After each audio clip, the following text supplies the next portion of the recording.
So welcome everybody. Welcome everybody for our in our lunch and learn session from Private Motor Truck Council of Canada, YLG Group, Young Leaders Group. We have a presenter today from our Dale Carnegie facilitation team, who is going to facilitate our program for Driven to Lead as well in the fall this year. And people who haven't got the information, please go to the PMTC website. You'll find more details on it. And if you're a member, you're already getting some emails for those. If you haven't signed up for the program, it's an exciting program. I've done that personally. A lot of great knowledge in there for leadership and different qualities in there. So without further ado, I would like to introduce our presenter today, Victor Bernardo. Victor Bernardo is an accomplished supply chain and operation management leader with broader experience in supply chain roles as well as lean manufacturing, large manufacturing organizations in the automation and high-tech industry. He is 29-year member of Supply Chain Canada and has held CSCMP designation for the past 23 years. Currently, as a performance consultant and certified trainer at Dale Carnegie Business Group, Victor works with organizations to develop their leaders with the skills needed to succeed both professionally and personally. Victor joined Dale Carnegie team 6 years ago because he is enthusiastic about helping people find their individual strengths and developing their skills to be successful in their personal, professional, and organization growth. He holds a Dale Carnegie certified coach designation in Dale Carnegie's world famous Dale Carnegie course, as well as their leadership program and high impact presentation program. Throughout his career, Victor was also past president of Central Ontario District Board for the former Purchasing Management Association of Canada, as well as the Program Advisory Committee for the Supply Chain and Operations Management Program at Conestoga College. So let's welcome Victor. And Victor, you have the you can take the presentation now. Well, thank you so much, Sud. I always feel a little humbled and a little, awkward when I'm hearing my bio. But you did such a great job, Sud. Thank you very much. And I'm so glad to be here. Like you, my passion throughout the last, 30 plus years has involved being in supply chain and in logistics. And that's why I'm really honored to be here with you today for this lunch and learn. And as Sud mentioned in the fall, to really experience this Driven to Lead program with you, a program where I feel we all could be better leaders, regardless if we have people reporting to us or not. We all have that responsibility and the ability to influence other people. And what we're going to go through today in this short time is to talk about a certain word, which you might be thinking, there's a spelling mistake right off the bat. It's interview. It's supposed to be interview. And no, this is intentional. The Driven to Lead, today's topic is called the interview. And before we get into, diving into what that truly means, let's take a step back and talk about what the importance of being a leader is all about. And as we look at why it's so important, we need to be aware of, well, first of all, what is leadership? And when we look at leadership, it really is all about creating an environment, a work environment, whether it's in the office or whether it's people working, like from home, or a hybrid environment, as we've all experienced over the last several years of, how effectively it can work, maybe how it doesn't work so well. But we need to create as leaders that environment that can really influence others to help achieve those group goals. And there's a saying that, people support a world that they help create. So as you look at your group of people, they'll be more into supporting the goals of the company, the goals of the team, when they're part of helping to create it. Now, there's also that the actual title of management. Well, there's leadership, there's management. And a lot of those two words can be used, in conjunction to each other, the same, but really management is really the focus on creating, to implementing, and to monitoring processes. So when we take a look at, well, processes, everybody, everything involves a process. There was a process for you this morning to get out of bed, right? So everything is process related, and definitely, everyone here in logistics can attest to that. But people support a process that helps them to succeed. And that's why it's important that we're part of, being involved in helping to create a process if we can to make it better. In the spirit of continuous improvement, looking at the standard practices, the standard operating procedures, the documented work instructions. What can we do to make those processes even better, to support our people, to help make them succeed, and the team succeed, the company succeed? So as we look at those two things, we have that ability as leaders and as managers to look at balancing those perspectives, right? So we have people, when do we start or stop doing and start leading? And that's getting people to do certain tasks. Is we can't do it all ourselves as leaders. How many people here just in the chat, or maybe just in come on audio, have taken on a leadership role where they had that tendency to actually continue doing what they were doing before, but you had people in your group that could do that job, but it was just a case of Leanne, guilty as charged, right? And it's so true. I remember one of the first leadership roles I had, thanks Tom, you as well too, and Jessica the same. One of the first leadership roles I had, and it was dealing with, I was managing our receiving department. I was managing our inventory control, our supply chain. Now, I hold a designation in supply chain, and I felt, that I'm pretty good at supply chain. But I found that a lot of times I was doing something that, quite honestly, my buyer should have been doing. And it, luckily for me, she actually, one day she just came into my office and said, actually, no, she didn't come, but she sent me an email and basically said, can you just let me do my job? I was so thankful she did that, because it really hit home for me that I'm in a leadership role now. I can't continue doing the job. I need to start leading people that are responsible for doing that job. And it was a great lesson for me, because after that, it was like, whoa, you need to stop doing what other people are supposed to be doing and lead them. So we need to know that difference, so it's people, it's processes, it's leading, and it's doing, and it's balancing those perspectives. And it's easier said than done. But as we evolve in our leadership managerial roles, we realize it's so important to be able to balance those perspectives. Now, going back to the importance of this, we need people engaged. If we're going to be successful as a team, as a company, we really need people fully engaged. And, I'm just curious in the chat and where you work. On occasion, does your company do employee engagement surveys? Just in the chat, yes, no. So Leanne, no, just yes. So yeah, a mixture. And Stephanie, you designed quite a few for clients. That's great. It's interesting when they do these studies, usually not everyone responds, but those that respond and they look at the information, what they find is that there's some people that probably are fully engaged.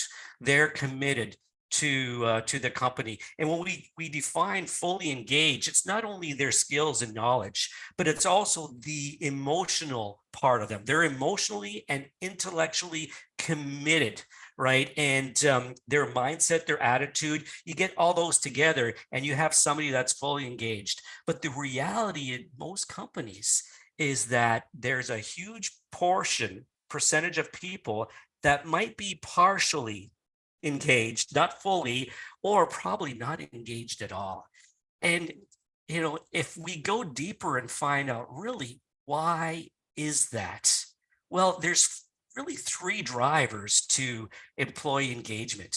And as you see on this screen here, we can start from the bottom.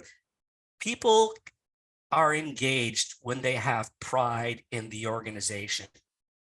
Think about the company you're working for now, or maybe a previous company. Are you proud to work for that company? And maybe it's what they do, maybe it's the service, maybe it's how they're great community leaders, or they volunteer, they help out the community, but there's a certain pride there. Another good driver of employee engagement is, do you believe in the senior leadership, that they're taking the company to the direction that you believe that's where it should go? Do you believe in the vision of the company, their mission? So that's another great driver of engagement. But notice the one on the top, probably the number one driver of employee engagement is that employee's satisfaction with their immediate manager. And that one probably can make or break those other two. Maybe you have pride in your organization. Maybe you have belief in your senior leadership, but the satisfaction you currently have with your immediate manager isn't up to par with what you'd like it to be. And there's a saying that people don't quit their jobs, they quit their managers. And just curious if anybody could come on audio, maybe in your experience, have you ever had a situation, maybe you didn't, but you felt really dissatisfied in the company you're working for, and it was because of the relationship you had with your immediate manager, that just something wasn't there for you? Come on audio or in the chat, say, yes, no, just curious to see what what our room has experienced in the past. I know for myself, over the jobs I've had, and I've had, besides working for Dale Carnegie, I've worked for two main companies. One was Rockwell Automation for about 19 and a half years, and then Teledyne, a high-tech manufacturing company in Waterloo, for about 9.5 years. And I've had a lot of managers over those years. There's some that were great managers, others, it had an impact, a negative impact, that relationship. So appreciate it, Mike, Patricia. Yeah, yes. Yeah, you didn't leave, but it's interesting that sometimes you had to go above, right? So, and it's unfortunate when you have to do that, but sometimes that's the only option. So appreciate your honesty, Mike, on that. Well, we can see the importance. Well, Selman, thank you so much. You're lucky to have had great managers. And this is what today is all about, is how can we already start getting the skills and practicing it so that we too can become great managers.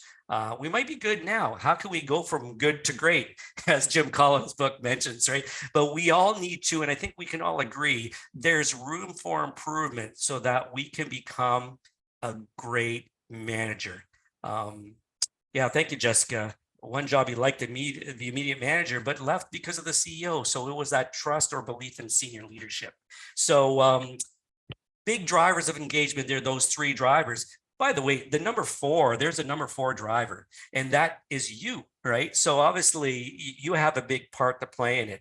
And as we look now at our role, what we can do, especially if we are the manager or an emerging leader or manager, how can we ensure we drive that employee engagement and get that full engagement from people?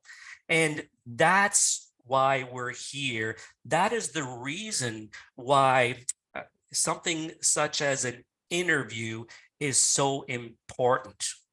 As we go on through and look at, well, when we think about our relationships, obviously we can look at ourselves in the middle. This is us, right? This is our manager, people that report directly to us, but look at the other relationships we have, senior managers, other managers, peers, fellow coworkers. We have clients, customers, subordinates, we got vendors, etc. And you could probably add more to that list. But the fact is, we have that ability to influence all of those people, not just our direct reports. We can influence our manager, lead up, so to speak. And obviously, we have family, we have community, we can add to this list. But as we look at our relationships, really leadership comes down to, a key thing here. And as we look at this slide here, there's certain things, there's purposes in what we want to do. We want to build conversations with people. And the result in that is so that we can get common ground. Networking with others, much like what we're doing today, right now. And that can result in determining or finding common needs and opportunities. And there's that word that's so important for all relationships, and that's to build trust with people.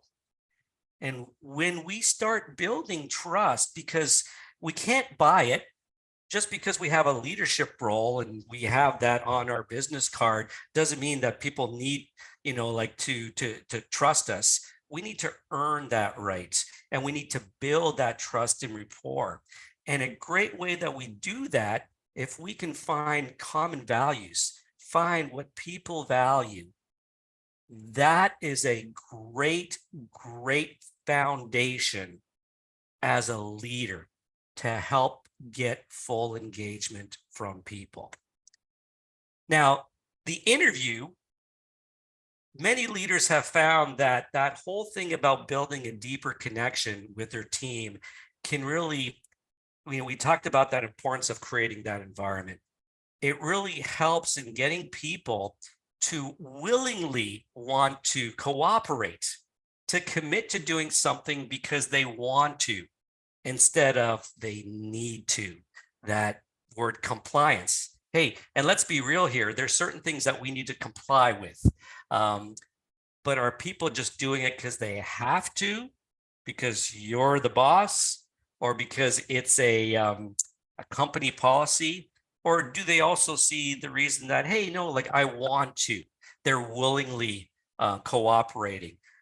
So we found that conducting that interview could really be that great proven method to deepen that connection with people. I'm just curious, if come on audio, if you've had that experience over your working career, maybe as a leader, or just, like in your work experience, where you found that when you have a deeper connection with somebody you work with, and you find common values, common ground, that relationship ends up being a better relationship.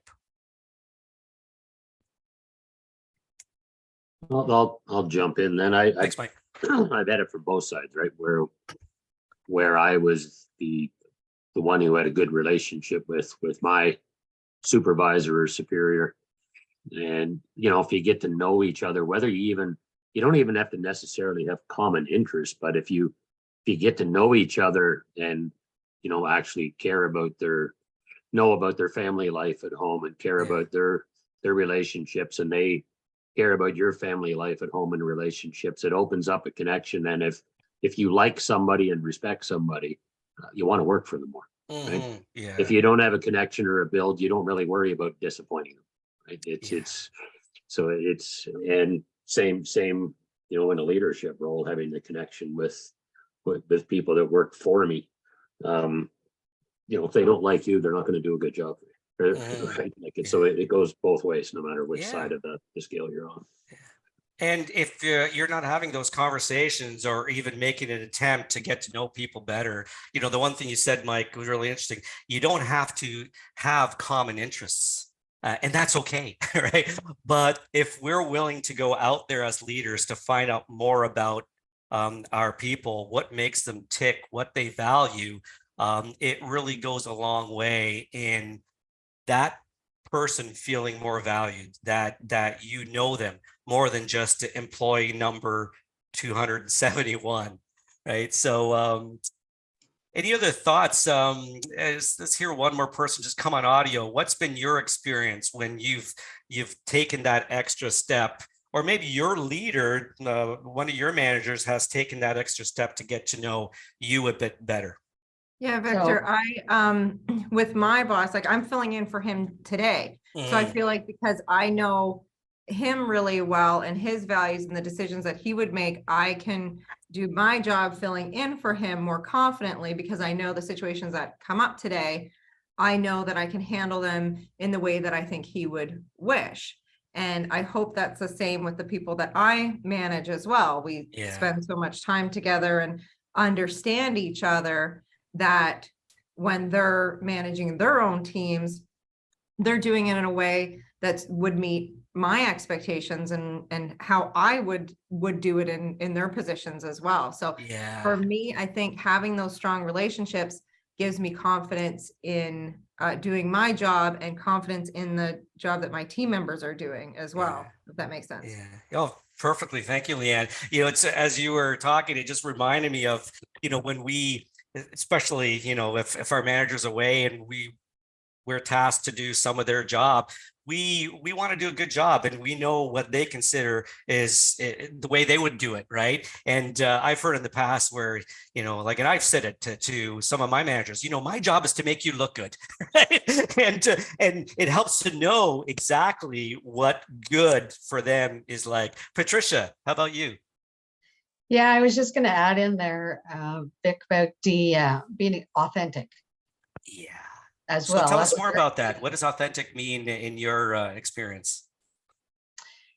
Well, and it just came up recently in a situation where you're praising, so kind of from a behind the scenes, you know, the performance level of somebody, yet your immediate supervisor is praising their work, and you have that discrepancy about, you know, work, and you think, okay, so you're praising that person's work, and you feel like what they're saying is not authentic.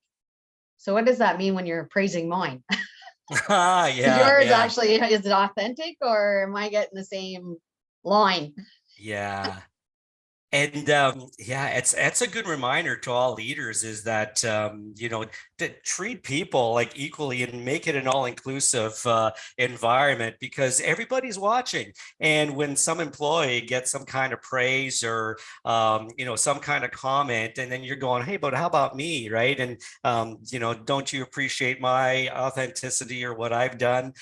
So, and just the title or just the word authentic, I think people are craving authenticity, and I think that's a roadblock or just an obstacle that comes up for a lot of leaders, because in our minds we might have a definition of what leadership is all about. Stephanie, you wanted to add something? Yeah, so my background is in HR, so in the trucking and logistics sector. So especially when you have, you know, teams that are all over the place, right? The majority of your team is out on the road all of the time. So I think, you know, kind of going off of what Patricia said, you know, there has to be that level of authenticity, but as well, you also have to create a level of comfort, right? Because people need to be able to come to you, especially if there's something going on or there's something that they're not comfortable with, or if they feel unsafe, or if something's going on at home. You have to kind of create almost that bond to make them comfortable coming forward to you and actually talking about certain things so you can help them. Because I find that when that level of comfort doesn't exist, then you potentially have an issue where somebody leaves a company for a reason that could have been fixed or mitigated somehow, or, you know, some support that they needed that they didn't ask for, that ends up, you know, kind of becoming exacerbated down the line because they've left it. So yeah, I definitely think that, you know, having these conversations does help to increase that level of comfort, particularly managers and those that work under them. For sure. Like, so authenticity, but another thing is it's that comfort, it's that psychological safety. And it's interesting, over the years, Google did a project on, what's the number one thing that makes a great team? And what they discovered was the number one thing was psychological safety. People need to feel comfortable in their group with their manager, because if you don't have that, then, things start going south, and it definitely makes it a lot harder to lead a team. So thank you for your comments, everyone. Well, we're going to dig into the interview and the whole purpose of having those deeper connections, but a safe way to start it. And, as leaders, a great skill for leaders to have is the ability to ask questions, the ability to ask good questions. And even in networking and getting to know people, the ability to ask questions can make you a great conversationalist, as opposed to doing all the talking, is asking the questions. And a great way to get to know people, especially somebody for the very first time that you don't know that well, is asking factual questions, right? So you can see some examples here, but it's a typical conversational nature. And things like, well, where did you grow up? What was your first job? Things along those nature that along those where you get those responses. They're easy, they're safe. Back to that psychological safety, they're safe questions that people will feel comfortable answering those questions. So that's usually a great way to start off conversations. But then we can get into something that is the causative questions. Now, another important skill for leaders to have is listening. Part of the communication skills that we need as leaders isn't just the part of being able to verbally communicate, to be clear and concise, but it's to be a good listener. And if we ask those questions, wait for the answer, truly listen to what they're saying. And when I say that, I know for me, I have to stop myself at times, and it's getting better, but it's still hard for me. It's me thinking about what question am I going to ask next, and not fully listening to the answer, right? So when we ask a question like those factual questions, we need to truly listen to the answer, because a great way for people to know that we've been listening to them is to ask the next set of questions, which are, typically the whys, the what's, the hows. It really adds on to, it's a question that you've been listening to the previous answer, where you can continually, ask further questions. What school did you go to? That would be the fact-based question. Why did you pick that school? What caused you to study logistics, right? So those are causative questions that continue on getting to know them a little bit deeper, right? Now, what really seals the deal, and where people don't dive into too much, and one of the reasons, I think, is because they maybe feel uncomfortable doing it. As leaders, we feel like, well, we don't want to pry. But once we get to know people a bit better in our team, we can actually, if we truly care for them, we'd want to know what are things that they value. What's important to our people? And what Mike mentioned before, we might not have the same values or the same interests, but as leaders, it's important for us to know what our people value. So in order for us to do that, instill a fairly safe environment, once you've gotten those fact-based questions and causative questions out of the way, is to dig a little deeper with the value-based questions. And that's where, some of the examples here, tell me about a person that had a major impact on your life. What words of wisdom would you give a young person that's starting in this business, right? Now, these aren't questions that you would ask somebody right from the start. They probably look at you as like, gee, that's a weird question you're asking me. I don't even know you yet, right? But as you start building trust and getting to know somebody a bit better, you can actually go down this road, especially people that you're leading, to really find out what makes them tick, what's important to them. Just out of curiosity, either in the chat or come on audio, who's had experience asking these types of value-based questions maybe with people in their team or just with people in general?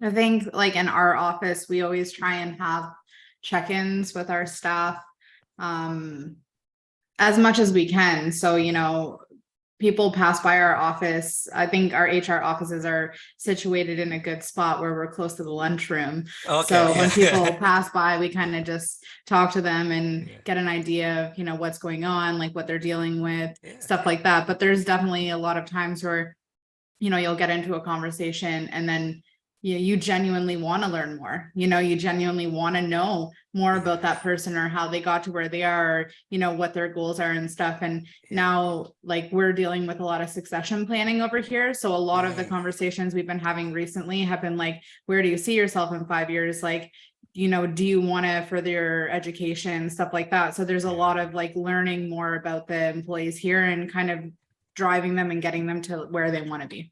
Yeah, thanks, Jessica. It's interesting you said where you generally want to learn more. And people can tell when we ask a question, are we following a script or do you genuinely want to know more? They can see it in your face. They can see it in your eyes. They could just see how you're reacting to them answering your questions, that they can tell that it's genuine. It's not, oh, I got to follow this because in HR, I have to ask these questions, right? There's a difference and people can tell if it's real or not. So I appreciate your comments, Jessica. Well, whether you've had practice on doing this or not, we're actually all, in a moment, we're all going to have a chance to try those questions. You know, what are some fact-based questions we can ask somebody? What are some of those causative follow-up questions? And how can we get into those value-based questions? And as you take a look at some of the examples here, there's 5 here for you, or maybe you're thinking of another value-based question that you'd like to ask. The whole point is to get to know the other person on a deeper level to find out what's important to them. What do they value? So I believe it is Leanne or Sud, if we can create some breakout rooms and 2 people in a room. And the way we're going to do this is before we get into the breakout rooms, we're going to give you 5 minutes. So decide who's going to ask the questions first, right? So if you're in your group, a pair of 2, who's going to ask the questions first? Factual questions, causative, value-based. And the other person does the talking. The other person doesn't ask questions, just does the answering based on your questions. We're going to let you do that for 5 whole minutes. And then after 5 minutes, you're going to reverse roles. If you were answering the questions, now it's your turn to ask those questions. And so the whole exercise will be 10 minutes long, 5 minutes each person. And we'll come back to the room and we'll debrief to see how it went for you. So it looks like we currently have 12 participants. I think a couple of people got scared and dropped off. Well, this is the part that I have to actually. I would agree because we were at 16. Joe Victor mentioned Yeah. we were going And in the then interview. all of a sudden you're like, okay, you're going to talk to people. And a few people are like, see you later. Okay. So I haven't done this before, but I've got it set up. So I'm going to hit create and I'm going to set a timer for 5 minutes and then we'll pull you all back into the main room. Actually, is it possible to put the timer for 10? This way it's 5 minutes for one and then 5 minutes for the other. Sure. Great. Yep. Sounds good. Okay, here we go. All right. Victor, quick question. Is it possible to leave some of the questions like on the screen somewhere so we can have something to refer back to before we get into our breakout groups? Or like once we're in the breakouts? Is there a way that we could easily do that, Leanne? Or the thing I would suggest is just ask some questions that are pretty easy to answer just to get to know the person first. Like, yes, so where did you grow up? You know, like, how did you get into the business, right? And, you know, start with those and then get into the deeper ones where it takes a little more, you know, thinking, right? Just to kind of go with the easier questions and build up so that the end game is to really find out what's important to them. Make sense, Tom? Okie dokie. Okay. All right, I'm gonna push them into the room. Amrita, I see that you're gonna be in room 6 and there's only you in there. So I'm gonna join room 6 if I'm capable of doing that. So let's see. You should have an invitation to join. Well, there's some people gone. We're slowly leaving. Yeah, they're dropping off. Okay, I'm gonna join room 6 now.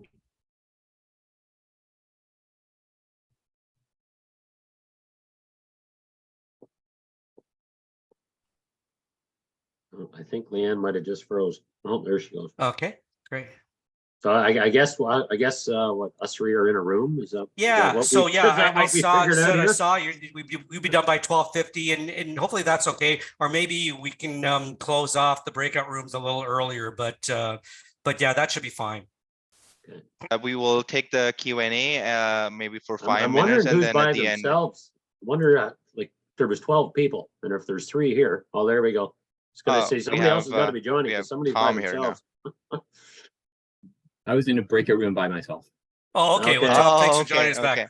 Well, and yeah, we're just learning on this platform, so I was wondering that because there was 3 of us here, and I thought, well, that means somebody has to be by themselves. Yeah. So Yeah, yeah, that would Tom, be- how about we practice how about me and you? We can do the fact-based questions. So how about giving you the opportunity to become more comfortable asking questions? Okay. And Mike and Sud are just gonna listen Sure, in. they'll be observers. There is. We're All marking right. the test. Well, All right. So I don't know a whole lot about your background, Victor. I know you said you were in supply chain and you've done the Dale Carnegie training. When did you do the Dale Carnegie training?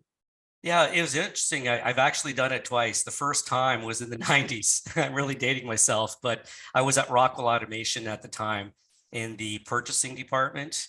And there was a few of us from Rockwell Automation that got enrolled in taking the Dale Carnegie course. Back then it was 16 weeks long. Oh my goodness. Yeah. And when did you do it the second time around? When I was working for Teledyne DALSA, they were interested in sending some leaders, 13 leaders to the Dale Carnegie course. They've never experienced it before. Yeah. And I replied back, I said, hey, thanks for including me. By the way, I took the course back in the 90s. It's a great course. But if you want to give my spot to somebody else, that's perfectly fine. And the response I got back from HR, from Marion, was, who also took the course, right, is, oh, thanks for letting us know. We still, because you're part of our core leadership team, be great if you can take it with us. Again, I said, yeah, sure, I'd love to. Okay, And cool. that second time, although I got so much from the first time, the second time for me, it was like watching a movie the second time. And it's like, man, I missed that the first time around. Or, maybe, I wasn't fully paying attention, whatever reason. The second time, it kind of reminded me some of the good habits that I've been applying over the years, that I realized I got that from Dale Carnegie. And it really motivated me to just fully be immersed in everything that the course entailed. And you said it was a 16-week program in the 90s. Is it still a 16-week program? Yeah, or was no, it the good second news time around? though is the second time I took it, and to this day, they've condensed it to 8 weeks. All the content is still there, but part of knowing what our customers and clients wanted is having a 6-week program is pretty long. So we made it an 8-week program. So like one evening or 3.5-hour session every week for 8 weeks. And is it geared mostly towards people in leadership roles or sales or a little bit of everything? With the Dale Carnegie course is separate from the Driven to Lead program. It really involves 5 key areas. It's the first one that most people see is it helps people and just have more confidence in themselves. So they gain greater self-confidence. But also learn how to communicate with people. So, clear, concise communication, the listening part as well too. The people skills, so being able to deal with other people, to build that trust, to gain that cooperation, to actually help influence others, right? It's to be able to deal with different types of people, especially people that we might consider challenging. Right, There's yeah. a stress management component to it. So how to manage our stress better and how to be, better leaders. So whether or not we can have an accounting person, a salesperson, person in IT, maybe they have a leadership role, maybe they don't, but they all realize, and we all realize that we all have that ability to lead others. And Right. so it's those 5 key areas. Yeah, I remember reading How to Win Friends and Influence People years ago. Yeah, those are the fundamental principles for that Right. course. Yeah. Yeah. And sorry, I just had a pop up on my screen here. It just interrupted me.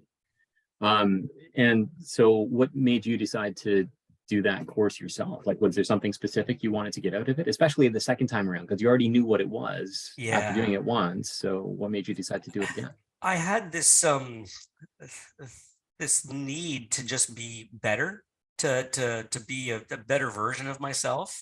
And at that time, so this was 2011, I had already, I was enjoying what I was doing.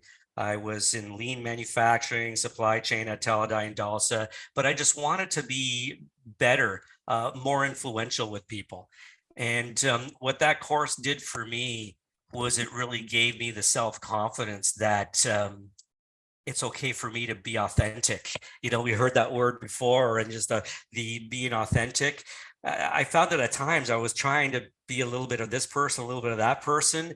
And that course helped me to really focus on, I'm just going to be the best me I could be, and just to polish that and to make it better. I'm still myself, but I'm the better version of myself.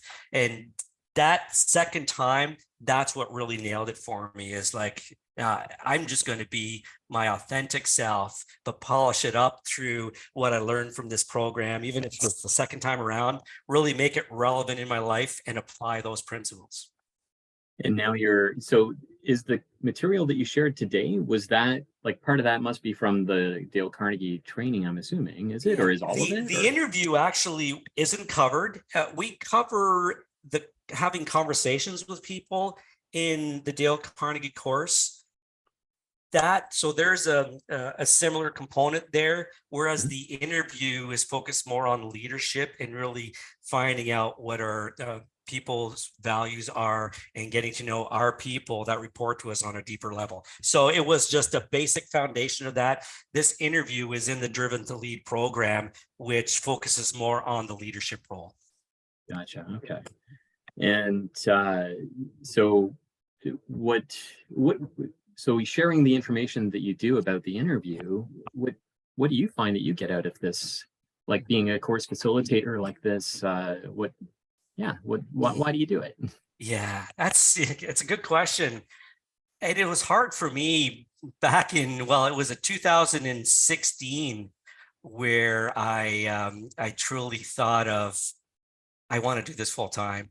And then, so I went through my certification to become a certified Dale Carnegie instructor. And at that time, I could still work full time for Teledyne until an opportunity came up for me to work full time for Dale Carnegie. And I made the decision to leave a company that I liked, a great company, to leave to do what I do now at Dale Carnegie. And the number one reason for that is I wanted to help other people to bring out their best authentic self. Because that's the thing that I valued, is how can I help people to be their best selves? And I found that the Dale Carnegie program, just Dale Carnegie and their core programs, is a great way to do that. And if I can be a part of helping people to bring out their best selves, that's the key reason that I did it. Yeah, that's really neat. So do you still work in supply chain, or have you moved kind of out of I still have the designation, so I'm what's considered now, I guess, a retired member. So I still pay my annual dues. So I'm still a member in good standing, but I haven't been in the supply chain role since I joined Dale Carnegie full time. Okay, all right, interesting. And So the Young Leaders Program. So I'm new to the Private Motor Truck Council, by the way. So I'm not fully up to speed on the young leadership training. And so can you tell me a little bit about that program and what your involvement is there? Sure. I'm just wondering, as we're getting, I think we're getting participants coming back. So maybe if we could do a quick check, Leanne, how much time do we have left in the groups? I think there's only 1 minute, Leanne, you're muted. Okay. Yeah. Thanks. So yeah, Tom, great conversation, by the way. Tom was in a group of one, right? So he joined the main group again. Sorry, and we were practicing the value-based questions and the whole interview. So so for those of you that have joined us, that's what you were listening to at the end. So but yeah, great way to ask questions, Tom. It's the way you just kind of led from the first question all the way through. I found it really interesting and easy to answer your questions based on the way you asked them. I think we have everyone back. All right. Well, welcome back, everyone. Still at 12. You brought us back too soon. I'm kind of bummed out here. I didn't even get finished with my conversation. I was like, Well, let me ask this. What was your experience like in the breakout room and asking those questions? it was really good. I was talking to Sal. He works at Cardinal Health. You know, he has a team that reports to him, and it was actually really interesting. And we're just bouncing some ideas off of each other just to like kind of build better connections with the team and stuff like that. So yeah, I was listening to, you know, him and his relationship with like the HR department over there, and then we got cut off. So so you could have continued going, Jessica. So that's great. That's always a good sign when you feel like, well, it was like the same with me and Tom. We could have kept going for a lot longer. And Tom, yeah, if you ever want to connect after today's session, I'll be happy to continue the conversation with you.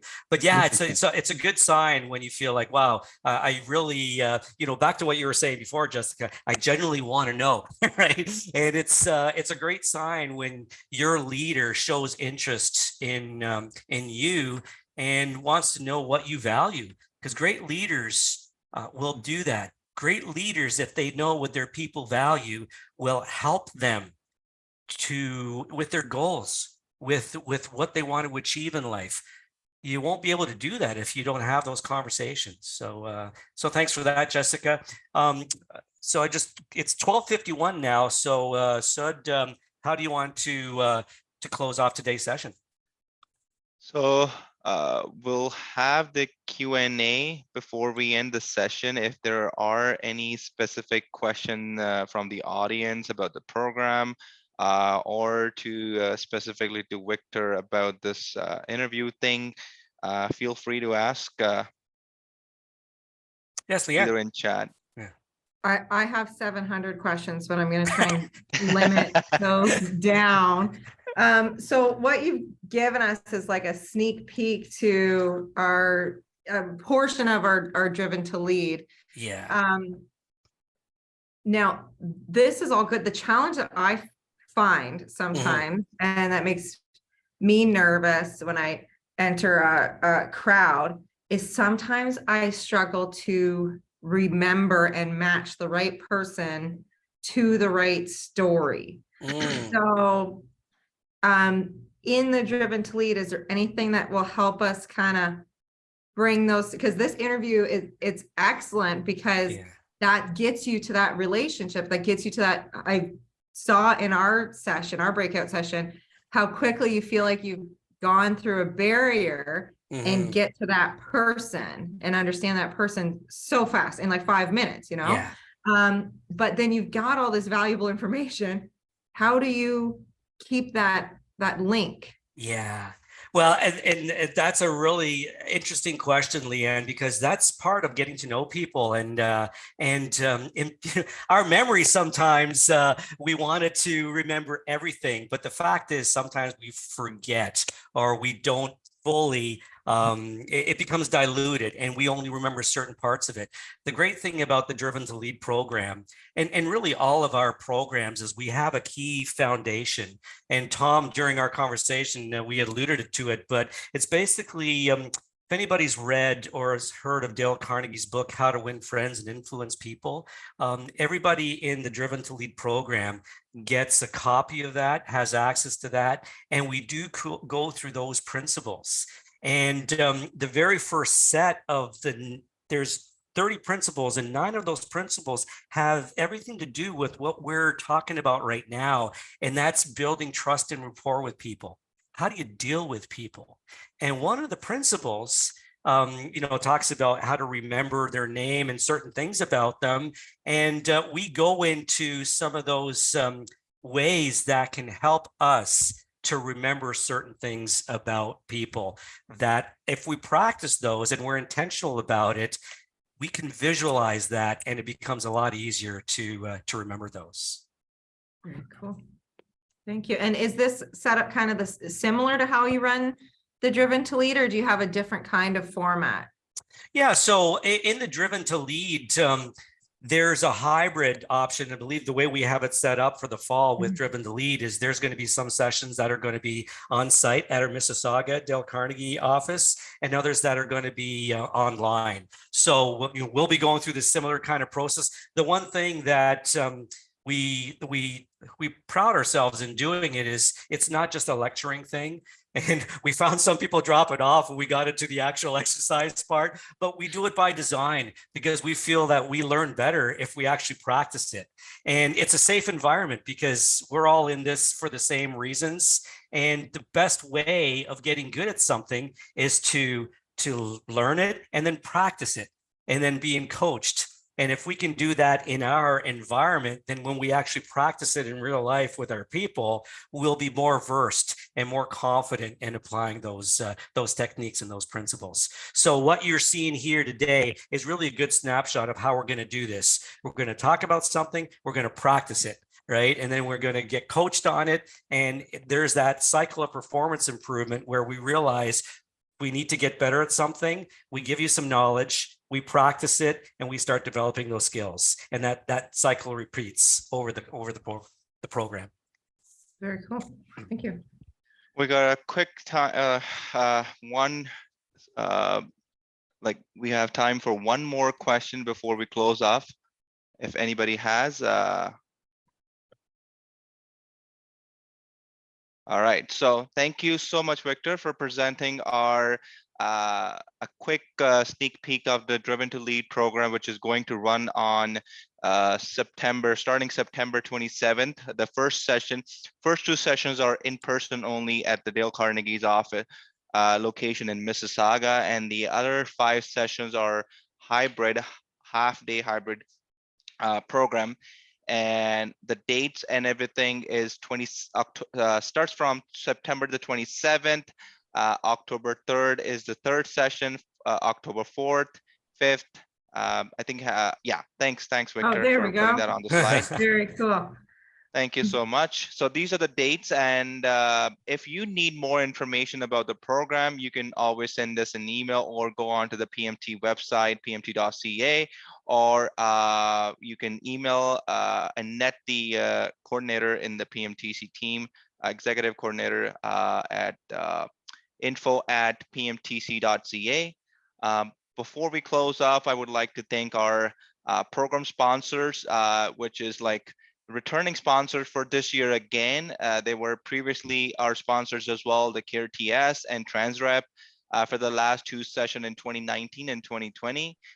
Returning back as sponsors again. And this time we're adding one more sponsor, thanks to 10th Street for their generous support and sponsorship. So with these amazing companies, they have put in some money to be able to subsidize the cost for the PMTC members and non-members.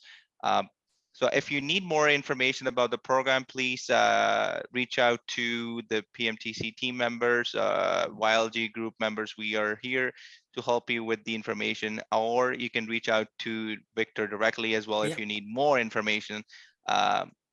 And Victor's contact information, if it's on the slide, you can put it on, or we'll share that with all the members. Very easy to remember, Victor@dalecarnegie.ca. And Cool. yeah, please reach out to me if you have any specifics or want to know more details. I'd be more than happy to walk through everything that's covered in the program. Thanks so much, Victor. I think every time I go to an event, I'm going to walk in thinking interview. That's awesome. So I feel like I got Thanks. an extra tool to take with Yeah. me. Thanks, Scott, for your comment. Thank you. Any We'll last email- words, Mike? One I quick was just gonna question, say, Victor. we'll email everybody a recording of this, and can I send a PDF copy of your presentation, Victor, as well? Yes, that's fine. Yep. Mhm. I Perfect. did hear someone coming in with Yeah, a I think question. Tom had a Yeah, question. Scott. sorry, that was Oh, me. Tom. I missed the Okay. email address. Victor, could you share your email again, please? Yeah, so Victor at Dale Carnegie. So that's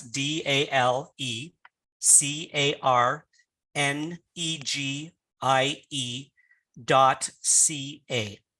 Got it. Thank you. Thanks, Tom. Awesome. Thank you, everyone, for joining in for our lunch and learn session for PMTC Driven to Lead biology program. Hopefully, we'll see you in the program. And if you have any people that you wanted to refer to for this program, please share this information to them. It's an exciting program.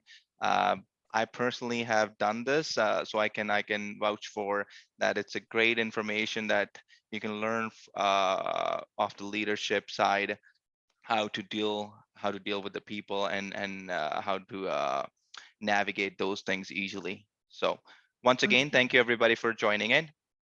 Have a great Thanks, everyone. afternoon. Thanks. Have a good afternoon, everyone. Thank you. Take care. Thank you.